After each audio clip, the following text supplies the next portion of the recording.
Y ¿Sí? un poco triste como todo el mundo, ¿no? Sí, es una jornada rara. Es como que, viste, cuesta encontrar otros temas para hablar. Sí, obviamente, claro. Estamos como tremendamente conmovidos y entonces es Nosotros esta mañana difícil. dedicamos varios enfoques al tema, ¿no? Un Sí, enfoque sí. cultural, un enfoque religioso, uno político, obviamente.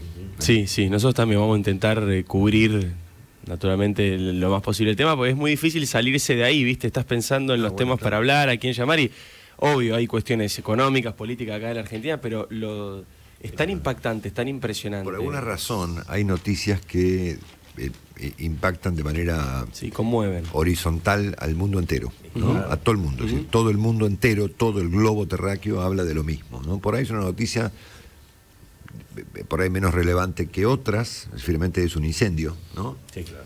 Que tiene un alto contenido simbólico, por cierto, y por ahí pasan otras cosas que tienen que no convocan la atención global. En este caso ha ocurrido eso. Ayer el mundo entero, y de hecho esta mañana también, estaba impactado y triste por la misma razón, lo cual es una cosa bastante impactante y conmovedora también, porque no es común que hoy en día todo el mundo se conmueva por algo, ¿no? Sí, de manera unánime. Bueno, es que evidentemente hay cuestiones que superan la grieta en alguna medida. Vos fijate que lo de las Torres Gemelas, que efectivamente se mencionaba hoy, acá lo mencionaba. Está bien, lo de Eve es un caso aparte, pero en general las Torres Gemelas generan, si querés, una grieta por lo que representan, digamos. Hay gente que se afectó más que otra. El caso de Notre Dame, París es, primero que es una ciudad, digamos que le gusta a la izquierda y a la derecha. Sí, libertad. Francia, finalmente tenés la rive gauche y la rive droite, ¿no? En París le conmueve a la gente de derecha y a la gente de izquierda por el mismo, ¿no? Al que le gusta el Champs-Élysées o al que le gusta el barrio latino, digamos. Totalmente. Y Notre Dame en sí mismo, ¿y quién va a estar en contra, digamos? Bueno, salvo que es algo que no... tenés que ser muy enroscado. No, claro. Y además a mí lo que me conmovió tremendamente ayer cuando veía las imágenes, que además son particularmente impactantes, tremendo, entonces eso también me parece que colabora la espectacularidad de las imágenes y lo terrible. Me conmueve mucho estar ante lo irreparable, ¿viste? Cuando estás ante una situación que se perdió. La van a reconstruir, son obviamente. Cosas que forman parte de la vida de todos, ¿no? De un modo u otro. La historia de la humanidad, y se pierde. Aún no conociendo la ciudad de París y tampoco conociendo la iglesia en cuestión, todos tenemos una vinculación. Es como la Torre Eiffel, como la Estatua de la Libertad, ¿no? Son cosas que... O la Basílica de San Pedro, son cosas que... Y esa sensación con la que nos hemos educado desde chiquitos todos y todos las conocemos de un modo u otro, ¿no? O todos desean conocerla o todos la han conocido. Sí, y la sensación de que es un pedazo magnífico de la historia que desaparece, que se termina tal y como estaba, por más que la reconstruyan. Hay algo de irreparable que no todas las catedrales famosas llegaron al cine. No, por supuesto, tienen la historia de Víctor Hugo, en fin, todo hay eso. una cantidad de elementos culturales rodeando el tema y además, insisto, las imágenes son impresionantes. Creo que hacía mucho que la humanidad no veía una cosa tan inmensa y dentro de la tragedia, fue en con alguna medida suerte. claro, quedó bastante en pie. Esto es lo que dijo el propio Macron, lo peor, digamos, se evitó lo peor, y eso en alguna medida gran respaldo. Por lo menos yo vi la televisión pública francesa, que es lo que llega aquí, pero en general gran respaldo de la gente al gobierno, a los bomberos, los aplaudían. Viste, los franceses, cuando pasaban los bomberos, la gente los aplaudía.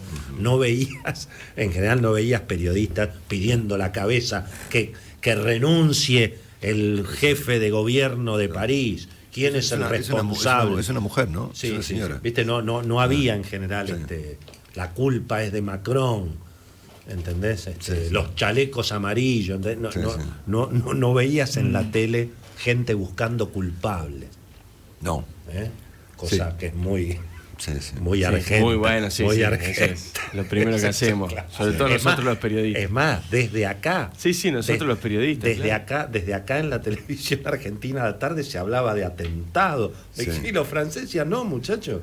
Claro. Tranquilícense. Tranquilo. Claro. Exactamente. Bueno, vos, Marcelo, rápidamente cuando el gobierno confirmó, vos lo decías acá, Mañana, confirmó, por supuesto. No, dijeron no fue un hecho criminal.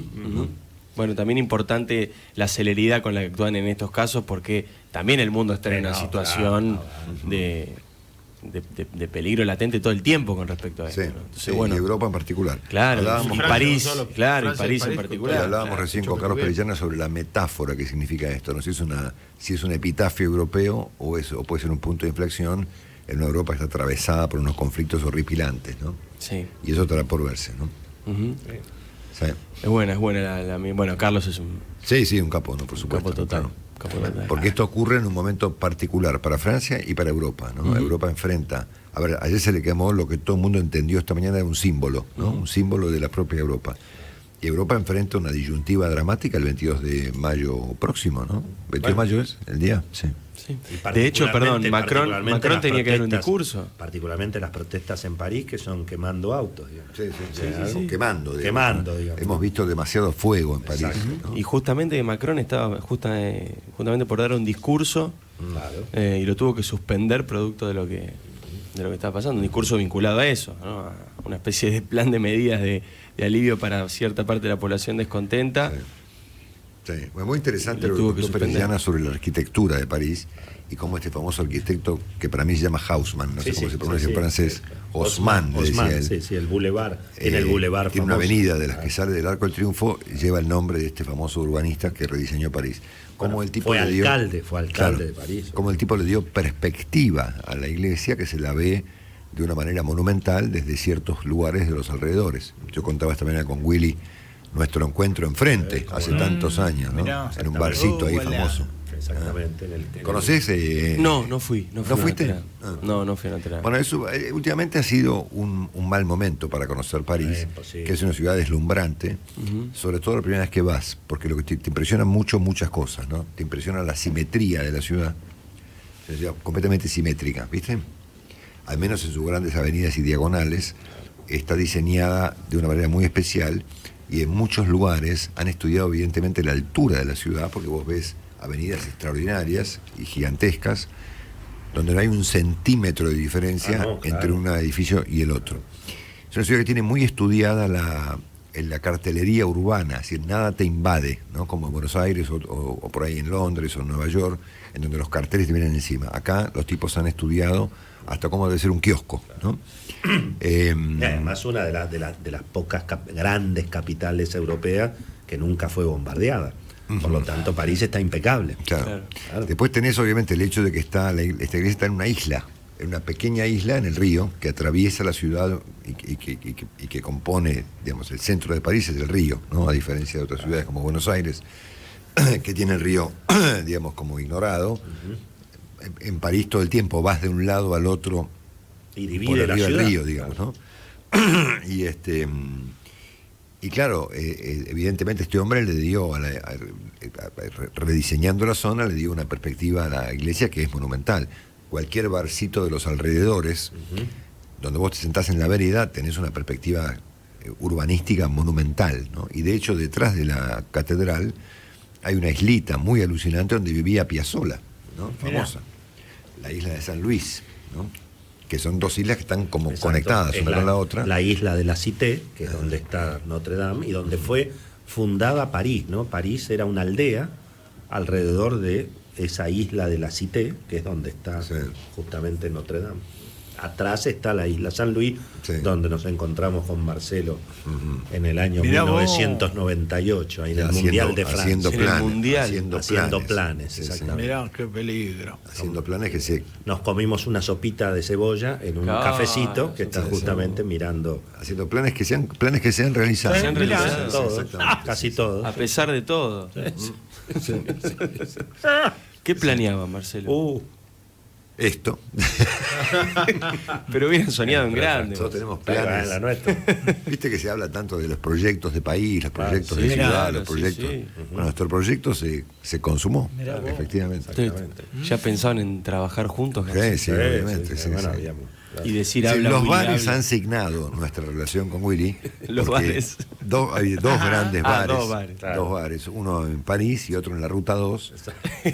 Bueno, no veo ninguna diferencia entre uno y el otro. Son valiosos. Anda a encontrar una media luna como la de Atalaya en París. Más valioso el de Atalaya que el de Son dos íconos de la cultura. de la posta de Yatá, de San Martín. El café de Flores Nil y que no es el café. Y Atalaya. Porque muchos oyentes, Atalaya, muchos oyentes informados, no es el café de flor tradicional que está frente a la iglesia de San Germán-des-Prés en el barrio latino, sino que es el café de flor en Lille, que es justamente en la isla. Mirá, que claro, es el que... hay dos cafés de flor. Qué nivel, ¿eh? ¿Cómo sabe distintos, ¿no? Que son súper populares. De hecho, el café que está enfrente de la iglesia de San Germán es otro, que se llama el de Mago. Exactamente. Pero están los dos. Son las dos bailarinas, ¿no? Pues estoy ante dos expertos. Impresionante. Bueno, a ver, Willy fue corriere, ¿no? Fue un cadete turístico en Europa durante muchos años. De guía. Claro. De guía.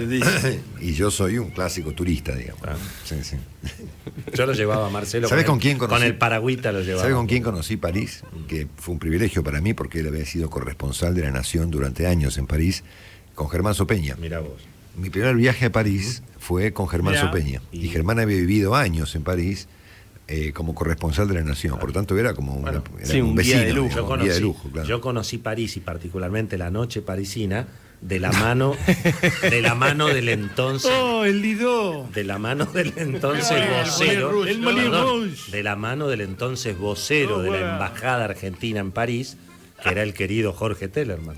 Mirá. Jorge Tellerman era el vocero de la embajada argentina en París en los años 90. Y él te iba llevando por ahí. Era un gran anfitrión. Guía, un sherpa. Un gran anfitrión. Un gentleman. Especialmente de la zona de la Bastilla.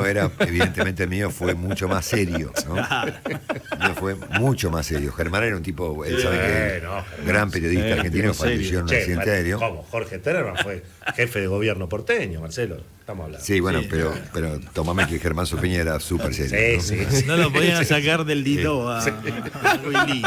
Willy. Y Monsieur Willy. Tuve ese recuerdo imborrable de recorrer París con Germán Sopeña, que fue hace muchos años, ¿no? Antes de nuestro encuentro. Sí, claro. O sea, fuiste un par de veces. A principios de los 90. Sí, a principios de los 90. Me imagino que Germán te habrá recomendado otros barrios. Otros barrios, otros museos. No los que te recomendaba. Otras bibliotecas. No las barriadas donde yo te dije que vayas. No. Pero lo que yo aprendí de París en aquel viaje fue enorme porque lo hice con una persona que vivió ahí, creo que vivió durante 10 años como corresponsal de La Nación. Hoy hablamos con la actual corresponsal, que es una genia, una nota extraordinaria. Luisa Corradini, que es una periodista excepcional. Sí, los escuché, Marcelo. Sí. Vamos a ver qué inventamos nosotros, porque ustedes hicieron todo. Bueno, pero vos con toda la... Escuchame, tenés ahí... ¿Qué hacemos, Marcelo? Vos lo tenés a Monsieur... ¿Cómo se llama? A Monsieur Caparrós. Hombre de la Sorbona. Gran conocedor. Claro. Monsieur Caparrós. Sí, Caparrós. No, te decía que tenés si que repetimos tu programa, Marcelo. Podés repetirlo. Conocer París es parte de la cultura que un periodista debe tener, ¿no? Obviamente. No, pero este no conoce Notre Dame, me parece. París. No, París no fui a París. No tenés que ir. No es el Lido, Moulin Rouge, pero Notre Dame. Montmartre. Yo decía temprano que en París yo encontré, y a mí se me ocurre relacionarlos, cada uno con su época, no hay uno, sino varios íconos de la historia de la humanidad. Uno es evidentemente Notre Dame. El otro es el Louvre, ¿no es cierto? Donde vivieron los Borbones y que un día se rajaron a Versalles, de alguna manera para vivir más aislados de un ambiente que se iba enrareciendo, ¿no? Yo escuché una tesis ahí de unos ingenieros que trabajaron en la construcción de las famosas pirámides que están frente al Louvre, el famoso chino que construyó. El arquitecto Sage, un chino que construyó las pirámides que están en el Louvre, y él sostenía que habían encontrado tanta basura en el subsuelo del Louvre que imaginaban un lugar que estaba completamente contaminado y que eso contribuyó a que los reyes se rajaran a Versalles. Pero bueno, en cualquier caso el Louvre fue vos lo ves y decís, bueno, esto es obviamente un ejemplo elocuente de lo que fue la monarquía francesa, ¿no? Después está el Arco del Triunfo, que es un símbolo napoleónico, ¿no? Porque el Arco del Triunfo simboliza, se hizo un homenaje a una guerra que Napoleón le ganó a los austríacos, ¿no? Y después está la Torre Eiffel, que tiene un enorme significado. De verdad. Claro, porque es la modernidad, la apertura al mundo, una cosa más cosmopolita, la exposición universal, ¿no? Una obra de ingeniería para la época, una obra de ingeniería que hoy en día sigue siendo inexplicable, mide 350 metros de altura y vos te parás abajo y te da emoción y vértigo. Porque mirarla para arriba, y sobre todo de noche, te da vértigo. Bueno, de noche ¿no? más lenta. Perdón, El mismo vértigo que vos sentís. Con Notre Dame, también cuando la mirás desde Claro, abajo. el mismo vértigo que vos sentís cuando mirás una cosa para abajo, la sentís en el caso de la Torre Eiffel cuando mirás para arriba, ¿no? Porque no podés creer la magnitud que tiene ese aparato descomunal, ¿no? Que es un conjunto de hierros infernal, que obviamente es una obra maravillosa, que simboliza, me parece, también una época de apertura democrática, de globalización, digamos, de conexión con el mundo, de ingeniería, de modernidad, ¿no? Vamos, Marcelo. Entonces, tanto estos símbolos que conviven ahí en esa misma ciudad, pensá que estamos hablando de una ciudad que tiene más de 1000 años, ¿no? Sí, claro. ¿Y por qué no vamos? Vamos a hacer Y porque yo no puedo ir a ninguna parte. Pero hagamos, digamos que vamos desde la Torre Eiffel de noche. que vamos a Sería cubrir lo que espectacular. está pasando en Notre Dame, Marcelo. Que se ilumina todas esas luces que se apagan y se prenden. Sí, vamos la todos. iluminación de la Torre Eiffel es de algo... noche. Bueno, de todo En el París. restaurante, en el Extraordinario. restaurante. Octavo piso. En el Octavo piso. restaurante. Todo París. Pero vamos a hacerlo en el restaurante. Sexto piso, octavo piso. Comiendo. Yo fui la última Tomando vez que fui a champán. París a comer ahí a la Torre Eiffel, un fiasco. No, Marcelo, no puede decir un afano. eso. No puede decir eso, Al Marcelo. punto que al chef que le dieron la concesión del famoso restaurante Julio Verne, que es el que está en la mitad de la Torre Eiffel, Sí. lo echaron a la ciudad. No, Yo- ese día lo echaste vos, Marcelo. No, yo no lo eché.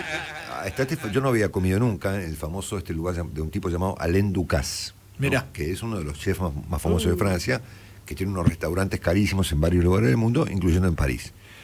Y el restaurante Julio Verne, que está en los 100 y pico de metros, creo que está en la segunda base de la torre, y que subís por un ascensor exclusivo que dice Julio Verne, que es para comer ahí. Yo había ido una vez cuando era de alguien, qué sé yo, no sé, me invitó una persona, un señor francés muy famoso, me invitó a comer ahí y fui. Y cuando después volví con mis hijos, reservé para comer y me encontré con que el lugar ya no era de quienes eran, sino que era del Había cambiado. famoso Alain Ducasse. Un afano, una estafa, ¿no? Al punto tal que Mauro Colagreco, el famoso chef argentino claro. que está en Francia, me contó hace poco que lo habían echado al Alain Ducasse de la Torre Eiffel Mirá. por curro, digamos, porque la comida no Por era rocho. El mismo Maduro que el... Borrocho. Así que no sé no sé cómo. Grave denuncia estás haciendo. Debe ser un restaurante que de noche, obviamente una de las cosas que tiene París de alucinante es la noche, básicamente por la iluminación. Es la ciudad mejor iluminada La de ciudad luz. la Tierra. Esa es.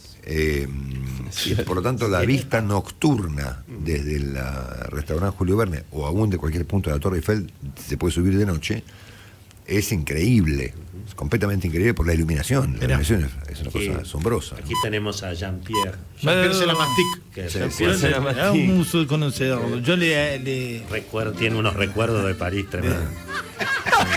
también cuando vine a Buenos Aires, que le contaba al señor Longobardi, ¿Dónde fue? a la Saison. A la Saison. Ahí conocí a Willy ahí. Ah, sí. Eran, Ahí, estaban unos- a partener ahí en ¿Dónde Santa quedaba? Fe, casi cerró y todo. Qué museo ahí. unos clubes franceses. Qué museo. Hermosas mujeres.